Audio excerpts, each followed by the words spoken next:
En 1886 apareció un libro destinado a incomodar desde su primera lectura. Más allá del bien y del mal, fue publicado por un pensador enfermo, aislado y desplazado de su época.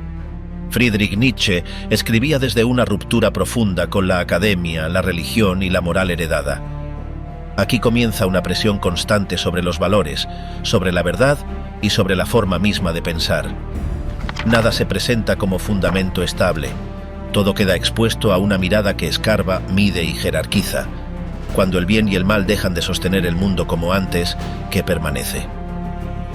El deseo de buscar bajo la lupa. Instintos que usan la lógica. Durante mucho tiempo, los filósofos han hablado de la verdad como si fuera algo sagrado, como un impulso elevado a valor en sí mismo.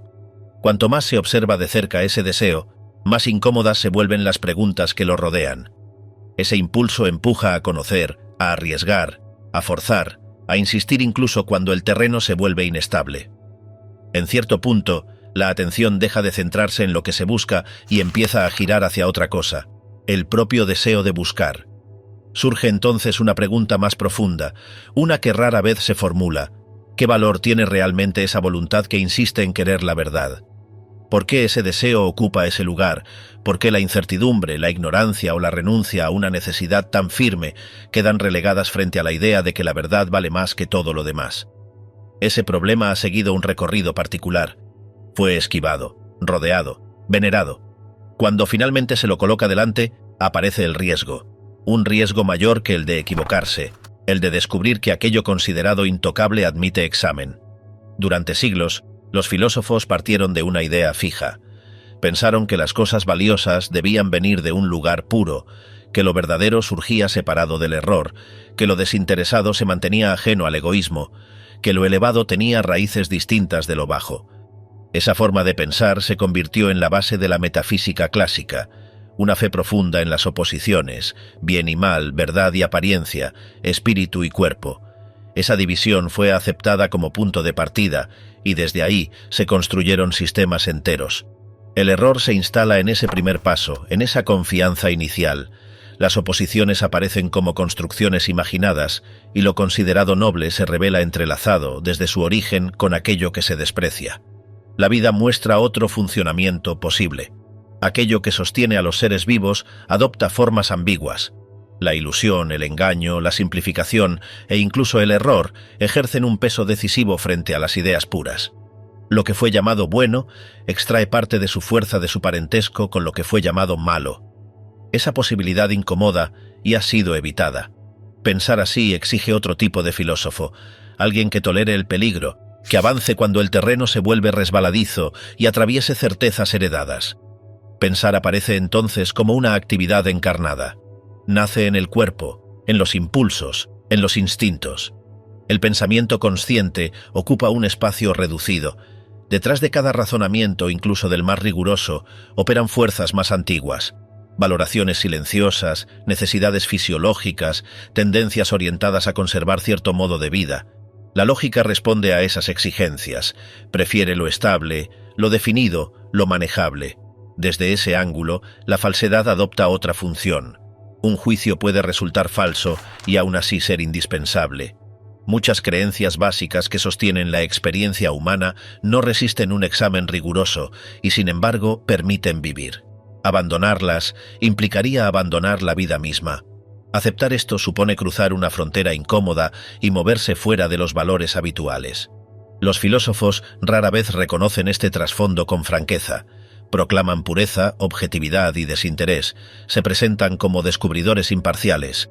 Detrás de sus argumentos operan decisiones previas, deseos que buscan justificación e instintos que hallaron un lenguaje elegante para sostenerse. Cada sistema filosófico termina funcionando como una confesión involuntaria. Por eso conviene observar a los filósofos con cautela, no por sus errores, sino por su modo de presentarse. Hablan de verdad mientras resguardan sus motivaciones, defienden conclusiones con destreza y elevan convicciones personales a la categoría de principio. Toda filosofía expresa una jerarquía interior, un orden de impulsos, una moral propia. El pensamiento aparece siempre acompañado por una voluntad que actúa. Incluso cuando se habla de conocimiento puro, esa voluntad orienta, selecciona y utiliza el saber como instrumento. La burla y la sátira señalaron esto desde hace tiempo. Algunos pensadores lo intuyeron con mayor claridad que otros, porque el pensamiento también tiene estilo, ritmo y gesto. En ese gesto se filtra aquello que mueve a quien piensa. Cuando se habla de vivir según la naturaleza, surge otra ilusión. La naturaleza se muestra ajena a valores humanos. Vivir implica elegir, preferir, excluir. Imponerle una moral es proyectarse sobre el mundo y luego llamarlo ley. Cada filosofía modela el mundo a su imagen. Crear conceptos implica ejercer poder, interpretar supone ordenar, y toda interpretación arrastra una forma de dominio. La ciencia participa de este mismo movimiento. Se presenta como explicación y opera como interpretación. Confía en los sentidos porque resultan convincentes, porque muestran, porque tocan. Esa confianza responde a un gusto, a una preferencia, a una forma de mirar. Incluso las certezas más inmediatas se disuelven bajo observación atenta. El pensamiento llega envuelto en supuestos, hábitos del lenguaje y estructuras gramaticales que arrastran interpretaciones. Decir «yo pienso» introduce ya una construcción. La voluntad aparece como un entramado de sentimientos, pensamientos, impulsos y órdenes internas. Mandar y obedecer ocurren al mismo tiempo, y de ahí surge la sensación de libertad, un sentimiento de poder que acompaña al acto exitoso. La moral se formó a partir de esa sensación, de la idea de responsabilidad absoluta y de la creencia en un individuo que se crea a sí mismo. Esa idea genera orgullo en unos y alivio en otros, y en ambos casos cubre la complejidad real del proceso. La psicología, mientras permanezca ligada a prejuicios morales, avanza con dificultad. Explorar los impulsos provoca vértigo y abre un territorio nuevo, donde pensar deja de ser cómodo y comienza a volverse peligroso, y en ese peligro el pensamiento avanza, renuncia y sacrificio. El territorio del alma humana sigue siendo inmenso. Sus bordes permanecen abiertos, las alturas que ha alcanzado, las profundidades a las que ha descendido y las distancias que ha recorrido hacia adentro continúan en gran parte sin explorar. Para quien posee instinto de cazador y dirige la mirada hacia el interior, ese terreno resulta irresistible. Aún así, la sensación que se repite es siempre la misma. Demasiada extensión y muy pocos exploradores. El deseo de contar con muchos ojos, muchas manos y sabuesos atentos que ayuden a seguir el rastro de la historia del alma humana, tropieza una y otra vez con la misma dificultad. Justo donde el terreno se vuelve más peligroso, quienes se presentan como preparados pierden la vista y el olfato. Allí donde la caza se vuelve grande, también crece el riesgo, y es entonces cuando los auxiliares fallan. Para comprender qué ha ocurrido con la ciencia y con la conciencia dentro del hombre religioso, se requiere una profundidad comparable a la de quienes llevaron esa experiencia al extremo. Resulta necesario haber sido herido de ese modo, haber atravesado ese fuego y conservar la claridad suficiente para ordenar desde arriba ese caos de vivencias intensas. Esos perfiles aparecen con poca frecuencia. Mientras tanto, quien quiere saber avanza en soledad. La fe exigida por el cristianismo temprano adoptó una forma compleja y exigente. Surgió en un mundo lleno de escepticismo, de filosofías enfrentadas y de tolerancia aprendida. A partir de ahí reclamó algo más radical, la entrega completa de la razón. El pensamiento entró en un proceso de desgaste progresivo, sostenido por sacrificio, humillación y renuncia, y aplicado sobre una conciencia compleja, refinada y ya muy desarrollada. Esa fe produjo una inversión brutal. La imagen de un Dios en la cruz funcionó como provocación sin precedentes, una inversión que alcanzó todos los valores existentes y generó consecuencias profundas. En ese escenario apareció la libertad frente a la fe, la ligereza aristocrática que se burlaba de lo absoluto. El esclavo busca lo incondicional, ama y odia sin matices, y su resentimiento halló ahí una forma de expresión. Allí donde surge la neurosis religiosa suele aparecer acompañada de ciertas prácticas, aislamiento, privación, renuncia. Establecer relaciones claras se vuelve una tarea ardua, porque el fenómeno presenta una complejidad extrema y a su alrededor se acumuló una gran cantidad de supersticiones y errores. Esa acumulación vuelve aconsejable la distancia. La figura del santo ejerció fascinación durante siglos por la apariencia de milagro, por esa transformación abrupta que parecía convertir de pronto a un hombre común en algo completamente distinto. La psicología tradicional mostró sus límites al aceptar sin examen las oposiciones morales que sostenían esa interpretación. Las formas de religiosidad se distribuyen de manera desigual entre los pueblos. En las culturas latinas, el catolicismo se integró de forma orgánica. En el norte, la incredulidad suele funcionar como regreso a un fondo más antiguo y menos religioso. De ahí nacen diferencias de tono, sensibilidad y lenguaje. Algunas expresiones religiosas resultan extrañas o irritantes según el lugar desde donde se las escuche. En los griegos antiguos, la religiosidad se encontraba atravesada por el agradecimiento, una actitud propia de una clase alta frente a la vida. Cuando ese equilibrio se rompe y la plebe gana peso, aparece el temor y el terreno queda preparado para otras formas de fe. La pasión por Dios adopta múltiples formas. Algunas resultan toscas, otras refinadas. A veces se manifiesta como exaltación, otras como deseo reprimido, otras como último intento de sentido. La Iglesia reconoció esas formas y en más de una ocasión las elevó. Los hombres poderosos miraron al santo con una mezcla de respeto y desconfianza, movidos por la fuerza que se escondía detrás de su renuncia. Reconocían ahí una voluntad capaz de dominarse a sí misma, y eso despertaba preguntas, porque donde aparece una renuncia tan extrema suele existir una razón profunda. El Antiguo Testamento conserva una grandeza que abruma, en él todo se presenta desmesurado. Frente a eso, Europa adquiere un perfil más reducido. La preferencia por el Nuevo Testamento revela una sensibilidad distinta, más suave, más adaptada. La unión de ambos textos en un solo libro constituyó un gesto temerario. El ateísmo moderno surge de una desconfianza específica. La figura de Dios como Padre, juez y garante pierde eficacia, mientras el impulso religioso permanece activo y busca otras formas. La filosofía moderna, al cuestionar el sujeto, alcanza uno de los pilares del cristianismo. Sin declararse antirreligiosa, debilita su base. La idea de alma, sostenida durante siglos, comienza a resquebrajarse.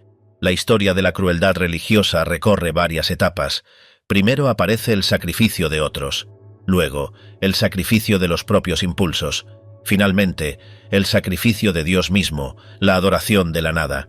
Ese gesto extremo pertenece al presente. Quien ha atravesado el pesimismo hasta el fondo puede descubrir, sin buscarlo, su opuesto, una afirmación total de la vida, un deseo de repetición y una aceptación sin reservas. A medida que la mirada se afina, el mundo se expande. Surgen nuevos enigmas. Tal vez algún día las ideas más solemnes pierdan su peso y regresen al estado de juguetes. La vida religiosa exige tiempo libre y ociosidad con buena conciencia. La vida moderna, ruidosa y acelerada, reduce ese espacio. De ahí surge una indiferencia creciente frente a lo religioso, sobre todo entre los trabajadores del conocimiento. Quien ha mirado hondo comprende la función de la superficialidad, actúa como estrategia de conservación. La religiosidad puede entenderse entonces como una forma artística extrema, una falsificación refinada que embellece la existencia. El amor al hombre, cuando nace del amor a Dios, alcanza una altura singular. Quien atravesó esa experiencia dejó una huella difícil de igualar. El filósofo, entendido como espíritu libre, emplea la religión como instrumento. Según el tipo humano, la religión cumple funciones distintas: disciplina, preparación, consuelo. Puede educar, elevar y sostener, también conserva aquello que tiende a desaparecer. Cuando la religión gobierna por sí misma, su peligro se vuelve visible. Al proteger de manera sistemática a los más débiles, frena la elevación del tipo humano, invierte los valores, debilita a los fuertes y transforma la grandeza en culpa. De ese proceso surgió el europeo moderno, dócil, moderado y enfermo. Golpes breves sin sistema, orgullo, memoria y decisiones. Aquí el pensamiento avanza a golpes breves, como si el autor dejara caer observaciones que no piden permiso. La forma es abierta, con una mirada afilada. Cada frase aparece como una experiencia condensada. Se parte de una figura clara. Quien realmente enseña se implica solo en la relación con quienes lo escuchan, incluso consigo mismo. El saber visto así adquiere un carácter expuesto. Conocer por conocer se revela como una trampa moral, una manera elegante de volver al mismo punto que se buscaba dejar atrás. El conocimiento atrae porque exige atravesar incomodidades, vergüenzas y zonas donde el orgullo queda expuesto. La relación con lo divino entra en ese terreno ambiguo. Es con el propio Dios con quien suele darse la mayor deshonestidad. A ese Dios se le exige perfección. A veces, rebajarse, dejarse herir o engañar aparece como el gesto pudoroso de una divinidad que camina entre humanos. Amar, cuando se concentra en uno solo, deja víctimas alrededor. Amar a un Dios participa de esa misma violencia. La memoria y el orgullo chocan constantemente. La memoria afirma y el orgullo ofrece resistencia. Al final, la memoria se impone. La vida misma se vuelve visible cuando se acepta que en ella actúa una mano que mata con suavidad. Existen gestos que parecen compasivos y aún así destruyen. Quien tiene carácter repite una sola experiencia bajo formas distintas. La mirada del que conoce madura lentamente. Mientras las estrellas se sientan como algo superior, la visión permanece en un nivel preliminar. La elevación se produce a través de la duración de ciertos estados. Alcanzar un ideal suele coincidir con el gesto de dejarlo atrás. El orgullo adopta disfraces. Más de uno oculta su cola y la nombra dignidad. El genio, cuando carece de gratitud y limpieza interior, se vuelve insoportable. La sexualidad aparece entonces como una fuerza que asciende hasta lo más alto del espíritu, integrada al conjunto de la vida interior. En tiempos de calma, el hombre combativo dirige su agresión hacia sí mismo. Los principios cumplen múltiples funciones: dominar, justificarse, honrarse, ocultarse. Dos personas que comparten principios persiguen fines distintos. Incluso quien se desprecia conserva una forma de estima, la del despreciador. Hay almas que saben que son amadas y permanecen cerradas al amor. En ellas, lo más bajo asciende a la superficie. Cuando algo queda completamente explicado, pierde interés. Por eso el exceso de autoconocimiento conduce a la esterilidad. La verdad, saturada, pierde su capacidad de saciar. La compasión extendida a todos se transforma en dureza hacia el más cercano. En las crisis se pierden de vista elementos esenciales, que luego reaparecen entre los restos. El aprendizaje del odio avanza en algunos casos al mismo ritmo que la pérdida del encanto. Los afectos se mueven a tempos distintos según el cuerpo que los sostenga, y de ahí nacen numerosos malentendidos.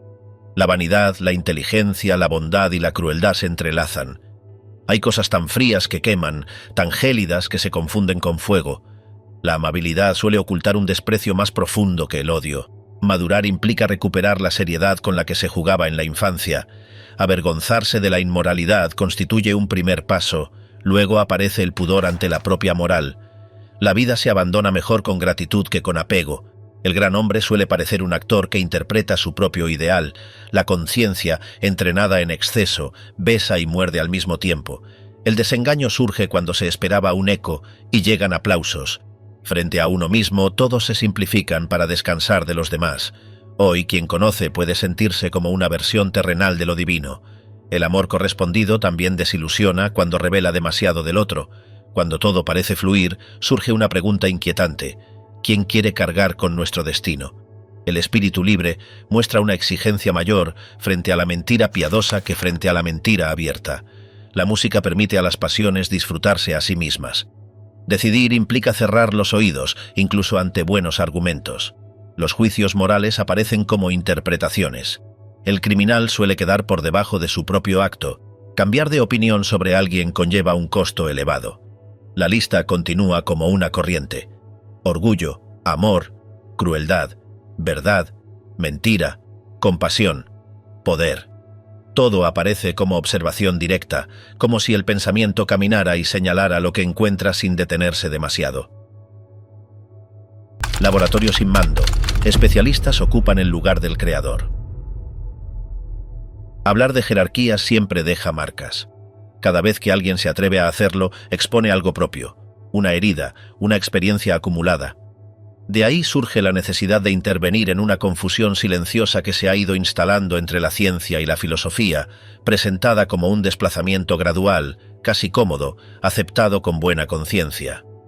Desde lo vivido, desde lo que ha costado, aparece el derecho a tomar la palabra y a señalar lo que ocurre, para evitar hablar a ciegas o reaccionar desde el pudor, el instinto o la incomodidad.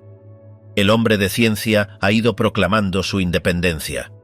Primero se liberó de la teología, a la que sirvió durante siglos, y ese gesto fue celebrado como un triunfo. Luego apareció un movimiento más sutil, la emancipación frente a la filosofía. Ese proceso encaja en el clima democrático moderno, donde la autocelebración florece y el orgullo se expande con facilidad. La consigna se repite en voz baja y en voz alta. Nadie manda. El resultado es un saber que comienza a mirarse a sí mismo como autoridad suprema y se dispone a ocupar el lugar del filósofo. La memoria de quien ha vivido dentro de la ciencia guarda innumerables comentarios cargados de ingenuidad soberbia. Jóvenes investigadores, médicos veteranos, filólogos y pedagogos hablaron de la filosofía como si se tratara de un resto inútil. A veces aparece el especialista, alerta ante cualquier intento de síntesis. Otras, el trabajador disciplinado percibe en el filósofo un aire de ocio y exceso, algo aristocrático que lo incomoda. En ciertos casos, surge una mirada utilitaria que reduce la filosofía a sistemas caídos y gastos sin beneficio inmediato. También asoma el temor a una mística encubierta o a un desplazamiento de los límites del conocimiento. Con frecuencia, el rechazo a ciertas filosofías se transforma en rechazo a la filosofía entera. Detrás de ese desprecio suele descubrirse la huella persistente de un pensador anterior. Su influencia permanece activa incluso sin adhesión explícita. Así se forma una disposición general contraria a la filosofía. La figura de Schopenhauer dejó una marca profunda en Alemania. Su furia contra Hegel contribuyó a romper el vínculo con una tradición cultural rica en sensibilidad histórica, aunque él mismo mostrara una pobreza notable en ese terreno. En conjunto, lo que más dañó el respeto por la filosofía fue la mediocridad humana de muchos de sus representantes recientes. Falta la estirpe de los grandes solitarios del espíritu, figuras capaces de sostener una altura propia. Ante ciertos filósofos inflados por la moda, resulta comprensible que un hombre de ciencia honesto se sienta de mejor linaje, en especial aquellos que se presentan como filósofos de la realidad o positivistas, despiertan desconfianza entre los jóvenes doctos ambiciosos. En ellos se percibe al especialista que aspiró a una tarea más amplia sin haber asumido su peso y que ahora expresa, con palabras y gestos, su distancia respecto de la función soberana de la filosofía. Mientras tanto, la ciencia avanza con rostro satisfecho y la filosofía se reduce poco a poco a una disciplina tímida, detenida en el umbral, privada de capacidad de mando. El desarrollo del filósofo se encuentra hoy rodeado de peligros. El crecimiento gigantesco de las ciencias levanta una torre tan vasta que el aprendizaje amenaza con agotar las fuerzas. Aparece el riesgo de quedar atrapado en una especialidad, de llegar tarde a la altura necesaria o de alcanzarla con la energía ya gastada. Surge también el temor de perder el respeto por uno mismo, de disolverse en una curiosidad dispersa, de convertirse en seductor antes que en guía. A esto se suma una exigencia mayor: pronunciar un juicio sobre la vida y su valor, una tarea que no admite prisa ni comodidad y que pone a prueba la entereza de quien la asume. Durante mucho tiempo, la multitud tuvo dificultades para reconocer al filósofo. Fue confundido con el hombre científico, con el devoto exaltado o con el sabio apartado del mundo. Decir que alguien vive como un filósofo pasó a significar simplemente que vive retirado. El filósofo auténtico, en cambio, vive expuesto, cargando tentaciones, probándose a sí mismo una y otra vez, jugando partidas arriesgadas. Frente al genio creador, el hombre de ciencia medio se asemeja a una figura respetable y estéril. Posee virtudes propias de una especie secundaria: laboriosidad, paciencia, regularidad, mesura. Reconoce a sus iguales y busca las condiciones que hacen posible su trabajo: independencia moderada, reconocimiento, utilidad visible. Arrastra también defectos característicos: envidia menuda, mirada aguda para detectar lo bajo en aquello que no alcanza, frialdad ante quienes avanzan como una corriente poderosa. Desde el instinto de mediocridad surge su gesto más peligroso: aflojar lo tenso y suavizar lo excepcional, siempre con una compasión cuidadosa que se presenta como virtud. El espíritu objetivo ocupa un lugar valioso. Funciona como instrumento preciso, como espejo fino, refleja, registra, recibe. Se vacía para dejar pasar formas ajenas. Su identidad personal se vuelve ligera, casi accidental. Se confunde consigo mismo, descuida sus propias necesidades y pierde seriedad ante su propio sufrimiento. Conserva una jovialidad extraña, nacida de una distancia respecto del dolor. Ama y odia de manera limitada. Brilla cuando refleja. Su función consiste en servir como medio. La confusión con el filósofo condujo a otorgarle honores excesivos y a desdibujar su verdadera tarea. Cuando un filósofo deja entrever que se mueve más allá del escepticismo, provoca inquietud. El escepticismo actúa como calmante en una Europa cansada. Aparece donde se mezclan tradiciones, valores y razas.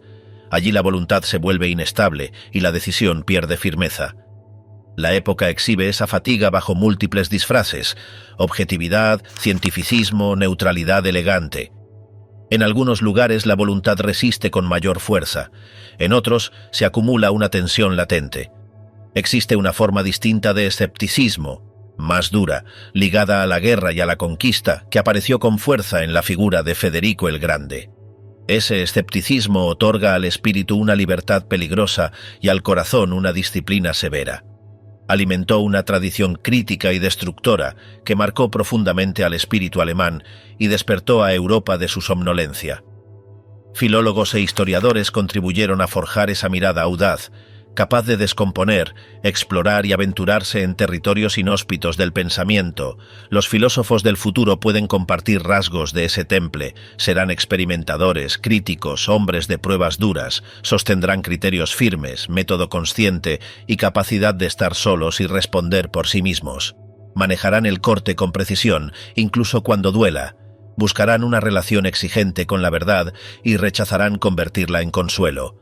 Su trabajo exigirá disciplina, rigor y limpieza interior. Al mismo tiempo, resistirán quedar reducidos al papel de críticos, porque en ello reconocerán una afrenta a la filosofía. Conviene dejar de confundir a los trabajadores del pensamiento con los filósofos. El camino hacia la filosofía puede exigir atravesar muchos niveles: ciencia, historia, crítica, arte. Todo eso prepara, aunque no agota la tarea. La tarea auténtica no se limita a conocer, sino a asumir responsabilidad por el sentido, ordenar perspectivas y abrir direcciones. Los filósofos toman el pasado como herramienta y proyectan su gesto hacia el futuro. Su conocer interviene y su intervención deja huella. A lo largo del tiempo, el filósofo vivió en tensión con su época. Funcionó como conciencia incómoda de su presente. Al diseccionar las virtudes dominantes, reveló su desgaste y su hipocresía. Frente a una cultura que encierra a cada uno en su rincón, la grandeza se mide por la amplitud, por la capacidad de cargar responsabilidades múltiples y por la fuerza de una voluntad sostenida. En una época dominada por el rebaño, la grandeza incluye la soledad, la diferencia y la capacidad de vivir por cuenta propia. Lo que un filósofo es, se aprende viviendo. También se aprende aceptando el límite del propio saber. Hablar de ello sin experiencia conduce a opiniones falsas. Pensar, en su forma más alta, se mueve con ligereza y necesidad, como una danza rigurosa. Existe una jerarquía de estados del alma y de problemas, y los más altos exigen una preparación larga, una herencia cultivada durante generaciones. Para entrar en ese mundo, se requiere haber sido formado para él, cargar con responsabilidades grandes y sostener una mirada amplia y lenta, capaz de proteger incluso lo incomprendido. Moral multicolor, hábitos sin sermón. Cuando se habla de virtudes propias, surge una duda inmediata. Pueden existir, aunque adopten una forma distinta de aquellas virtudes sólidas y visibles que sostuvieron a generaciones anteriores, las que servían para honrar a los abuelos y al mismo tiempo mantenerlos a cierta distancia. Las virtudes actuales pertenecen a europeos que avanzan hacia otro tiempo, cargados de curiosidad peligrosa, complejidad interior y habilidad para el disfraz. En ellos aparece una crueldad suavizada, casi azucarada, tanto en el pensamiento como en la sensibilidad. Las virtudes de este paisaje conviven con los impulsos más íntimos, con los deseos más intensos y con las necesidades que arden por dentro. Por eso la búsqueda ocurre en pasillos internos, en corredores donde unas cosas se extravían y otras desaparecen. Buscar virtudes en ese terreno implica confiar en su existencia, y esa confianza evoca algo antiguo, una conciencia tranquila que los antepasados llevaban consigo como adorno mental persistente. El presente se percibe moderno y poco respetable, y aún así conserva ese resto heredado. La continuidad actúa de forma silenciosa, mientras todo comienza a transformarse. La vida moderna se asemeja a un cielo con más de un sol. Así como un planeta gira bajo influencias múltiples, los seres humanos actuales actúan bajo morales diversas. Las decisiones responden a luces distintas. Cambian de tono, se colorean de formas variadas y rara vez aparecen simples. Muchas acciones reúnen varios colores al mismo tiempo. Esa mezcla define la época. Ciertas conductas que antes parecían extraordinarias se volvieron habituales. El trato hacia el adversario se transformó de manera silenciosa. Se aprende a amar mientras se desprecia y a elevarse incluso en ese gesto. Todo sucede sin declaraciones solemnes ni fórmulas morales, con un pudor que evita nombrar la virtud. Cuando la moral se exhibe, despierta rechazo, y ese rechazo marca un avance. Así como en otro tiempo se perdió la fe cuando lo religioso se volvió gesto aprendido, hoy ocurre algo semejante con los discursos morales. La conciencia actual se mueve con otra música, con un ritmo interno que rehúye sermones y letanías. Conviene mantenerse alerta frente a quienes se enorgullecen de su sensibilidad moral. Quienes exigen reconocimiento por su tacto tienden a volverse implacables cuando alguien falla ante ellos. Acumulan recuerdos, y esa acumulación se transforma en hostilidad silenciosa. Los olvidadizos, en cambio, atraviesan incluso sus propias torpezas sin quedar atrapados en ellas. En Francia, el gusto por observar la mediocridad burguesa se convirtió en una forma refinada de crueldad. Algunos escritores hicieron de ello una práctica constante. Aparece, sin embargo, un campo más interesante: la inteligencia instintiva con la que los espíritus comunes actúan frente a quienes los superan. Esa astucia sin conciencia, casi religiosa, resulta más fina que cualquier razonamiento. Allí se despliega una lucha constante entre lo común y lo excepcional, un espectáculo digno de ser observado con lupa. La condena moral funciona como herramienta de compensación. Quienes se sienten limitados espiritualmente encuentran en ella una forma de venganza y así equilibran el terreno. La moral actúa como igualadora. De ese impulso surge la necesidad de creer en una instancia superior que borre las diferencias, lo que explica ciertas resistencias al ateísmo. Aparece entonces una afirmación incómoda: la altura espiritual se mide por otros criterios distintos de la respetabilidad moral. Esa afirmación provoca irritación y adopta disfraces. Se presenta como resultado de una larga disciplina moral, de generaciones enteras de ejercicio. La espiritualidad se muestra como una forma refinada de justicia aplicada al orden de las cosas y al trato entre las personas. El entusiasmo por lo desinteresado goza de gran popularidad. Basta observar de cerca para advertir que aquello que atrae a los espíritus exigentes resulta irrelevante para la mayoría.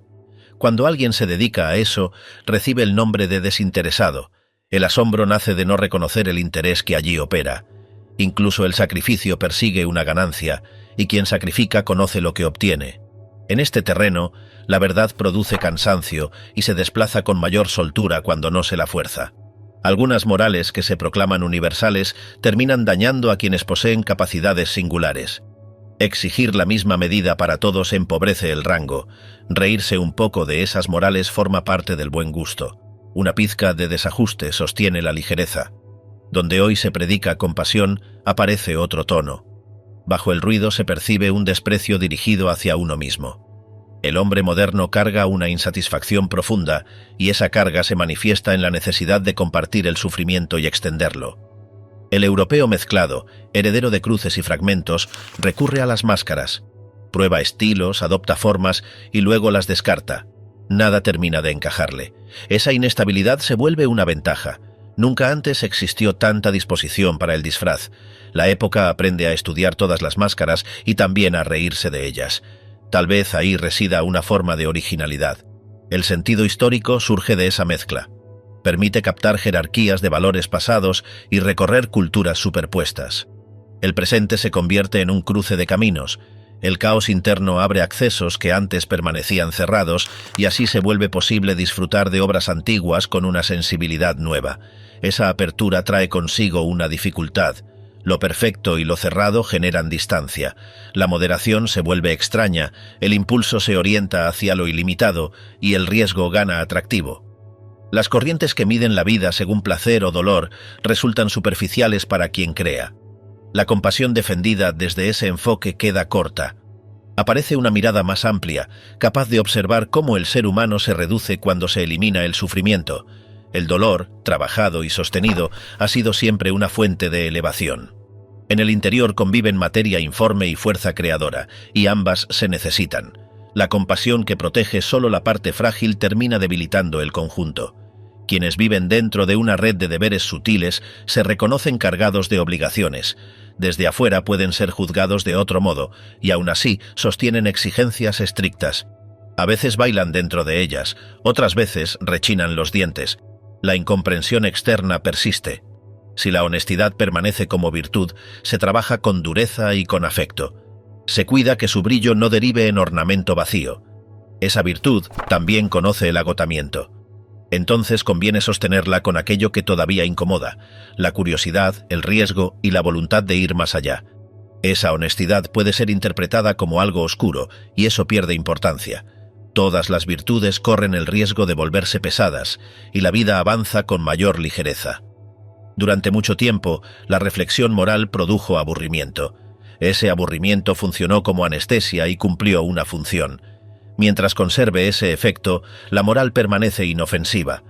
Cuando adquiera un carácter seductor, aparecerá el peligro. Por ahora, la repetición sigue su curso. Así concluye este recorrido por unas virtudes que ya no se exhiben, pero continúan operando, ocultas, móviles y tensas, en el interior de una época que avanza sin certezas. Mandar y someter, jerarquías que forjan valores. Toda elevación del tipo humano surgió dentro de una forma precisa de organización social, una forma que vive con la convicción de la jerarquía, percibe diferencias de valor entre personas y sostiene esa visión como necesaria. En ese entorno aparece una distancia constante entre quienes mandan y quienes obedecen. Esa distancia se ejerce con la mirada, con el gesto y con el hábito cotidiano de dirigir y someter. Desde ahí nace otro impulso más hondo, el deseo de ensanchar la distancia dentro del propio espíritu. De ese ejercicio surgen estados interiores cada vez más altos, más raros y más amplios. Así avanza la elevación del ser humano, como una superación continua que brota de una estructura social concreta. La historia de las culturas superiores expone una verdad áspera, resistente a los adornos sentimentales. Los comienzos de toda cultura elevada estuvieron marcados por hombres de naturaleza directa, todavía cercanos a lo salvaje, hombres de presa, cargados de voluntad intacta y apetito de dominio, que se lanzaron sobre pueblos más débiles, más pacíficos y más domesticados. A veces se trataba de comunidades dedicadas al comercio o al pastoreo, otras de civilizaciones agotadas que consumían sus últimos restos en fuegos de ingenio y decadencia. Desde el inicio, la casta dominante estuvo formada por estos hombres. Su superioridad residía en una energía interior más compacta, en una fuerza psíquica que los hacía más completos en todos los planos. La corrupción adopta formas distintas según la vida que la atraviesa. Cuando una aristocracia abandona sus privilegios movida por un fervor moral exaltado, ese gesto culmina una descomposición prolongada. Durante generaciones, esa clase cedió terreno, perdió prerrogativas y se transformó en instrumento del poder central. Una aristocracia vigorosa, en cambio, se percibe como sentido y justificación del conjunto social. Acepta con serenidad el sacrificio de muchos como condición para la altura de unos pocos. Vive con la convicción de que la sociedad funciona como base y andamiaje para que una especie selecta se eleve, del mismo modo que ciertas plantas se apoyan en un tronco para alcanzar la luz. Entre individuos semejantes se establece una convivencia regulada basada en el equilibrio de fuerzas. Ese acuerdo funciona dentro de un cuerpo sano. Al enfrentarse con otros cuerpos, ese mismo conjunto despliega su impulso vital: crecer, extenderse, atraer hacia sí y obtener predominio. Ese movimiento brota de la vida misma. La vida actúa como apropiación, como imposición de forma y como expansión. Ese dinamismo expresa la voluntad de poder, un pulso que atraviesa toda la historia. Por eso, las fantasías sobre sociedades futuras libres de explotación suenan como promesas de una vida privada de funciones orgánicas. La explotación pertenece a la estructura de lo vivo. Al recorrer las morales que dominaron la Tierra, aparecen rasgos que se repiten hasta revelar dos estilos fundamentales. Uno nace entre los dominadores, el otro surge entre los sometidos. En el primero, los valores brotan de estados interiores elevados, orgullosos y plenos. El hombre aristocrático se experimenta como creador de valor, honra en sí mismo la fuerza, la dureza y la capacidad de tensión, auxilia al débil desde un exceso de energía, respeta la tradición y la antigüedad, Vive rodeado de rigor y disciplina. En el otro estilo moral, los valores se forman desde la presión y el cansancio. Se iluminan cualidades que alivian la existencia: paciencia, amabilidad y humildad. Aquí domina la utilidad. El poder despierta recelo. La peligrosidad se asocia al mal y la felicidad del fuerte se observa con sospecha. En ese clima, las palabras que designan bondad se acercan a las que designan simpleza. El anhelo de libertad y el deseo de alivio marcan este modo de valorar. Desde ahí se comprende por qué el amor apasionado, tal como se desarrolló en Europa, surgió en ambientes aristocráticos. La vanidad resulta difícil de comprender para el alma aristocrática. Le parece extraña esa búsqueda de aprobación externa seguida de sumisión a ella. Durante siglos, el hombre común recibió su valor desde fuera, y ese hábito dejó huellas profundas. Aún hoy muchos se alegran con cualquier elogio y sufren con cualquier censura, movidos por un antiguo reflejo de obediencia interior. La vanidad conserva un residuo de ese pasado. Las comunidades aristocráticas funcionan como mecanismos de selección. La dureza, la uniformidad y la simplicidad de forma permiten que un tipo se fije y perdure. Las virtudes se forman a partir de la experiencia de resistir bajo presión constante. Cuando la tensión se relaja y aparece la abundancia, la disciplina pierde su función vital. Entonces surge la variación. Aparecen individuos singulares, desviaciones y excesos. Junto a un crecimiento exuberante se despliega una descomposición acelerada. La antigua moral se agota y el individuo queda obligado a crear sus propias reglas y sus propios medios de conservación y elevación. Existe un instinto que percibe el rango. Se manifiesta en el tacto del respeto y en la reacción silenciosa ante lo valioso, incluso sin protección. Algunas almas se retraen, guardan silencio e inmovilizan el gesto.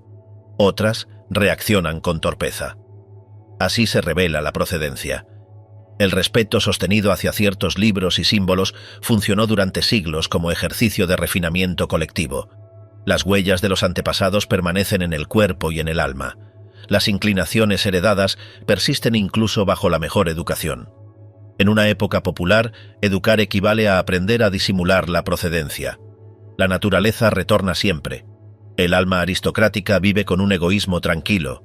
Se mueve entre iguales con delicadeza y respeto. Da y recibe con seguridad. Se honra a sí misma en los otros. Mira de frente o hacia abajo, consciente de su altura. Las civilizaciones tardías tienden a reducir el corazón. La vulgaridad se expande a través de experiencias repetidas y fáciles de compartir. Los más similares prosperan. Los más raros quedan aislados. Resistir ese avance exige fuerzas excepcionales. Quien desciende a las profundidades del alma humana carga con un peso particular. El psicólogo de naturalezas elevadas contempla de cerca la ruina de lo excepcional. Esa visión lo impulsa a buscar alivio entre lo ordinario. El éxito suele ocultar la verdad de quien crea. Muchas figuras veneradas estuvieron atravesadas por grietas interiores. El sufrimiento profundo introduce una distancia aristocrática. Obliga al uso de máscaras. Algunas adoptan la forma de jovialidad, otras de rigor intelectual, otras de insolencia. La limpieza interior se convierte en instinto. Separarse se vuelve necesario. Lo aristocrático se decide en una certeza silenciosa que un alma tiene acerca de sí misma. Esa certeza sostiene el respeto propio. Desde ahí, el pensamiento avanza, siempre rodeado de máscaras y empujado por una fuerza orientada hacia la altura.